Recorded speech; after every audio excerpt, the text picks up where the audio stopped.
আদম নবীকে জান্নাতের সব দেখতে বললেন, খাইতে বললেন, কিন্তু একটা জায়গায় যেতে বললেন না।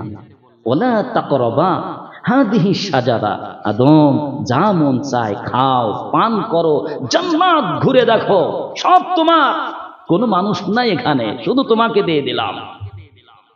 কিন্তু একটা নিষেধাজ্ঞা জান্নাতেও দিলাম, সেটা হলো ওয়ালা তাকরাবা, এই গাছের কাছে যাও না, যদি যাও ফাতাকুনা মিনাজ জালিমিন, তুমি জালেম হয়ে যাবে। এখন উনি তো যাবে না, কিন্তু ওকে ওই জোর করে আমাদের আদম নবীকে, আদি পিতাকে নেয়ার জন্য একজন কিন্তু বসে নাই, আপ্রাণ চেষ্টা করতেছে। সে কে? এখন সে আছে না অবসর নিছে? আছে তো।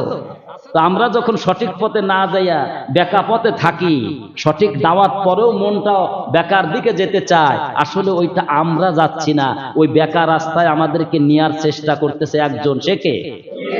বলুন, জোরে বলুন, কে? আমাদের আদি পিতাকেও ছাড়ে নাই, আমাদেরকেও ছাড়ছে না, ঠিক কিনা বলে? সুতরাং মুসলিম হিসাবে দায়িত্ব হচ্ছে শয়তানের বিরুদ্ধে 24 ঘন্টা জিহাদ করতে হবে, ঠিক কিনা? প্রিয় ভাইরা আমার, তো আদম নবীকে সেখানে নিয়ে গেলেন। নিয়ে যাওয়ার পরে উনি গন্ধম গাছ, সেই গাছের ওখানে যে ফলটাও খেয়ে ফেললেন, এখানে চেপে ধরলেন, অনেক কষ্ট করলেন। কিন্তু যখনই ওই জায়গা গেছে, আল্লাহ আগেই ঘোষণা দিয়েছিলেন ফাতাকুনা মিনাজ জালিমিন, তুমি জালেমদের অন্তর্ভুক্ত হয়ে যাবা। সাথে সাথে ওই ফলটা খাওয়ার পরেই দেখতেছেন উনার গায়ে যে জান্নাতের পোশাক, কিছুই থাকছে না, বোতাম খোলা লাগে না, একা একাই এই পোশাকগুলো গা থেকে খুলে যায়। আল্লাহু আকবার।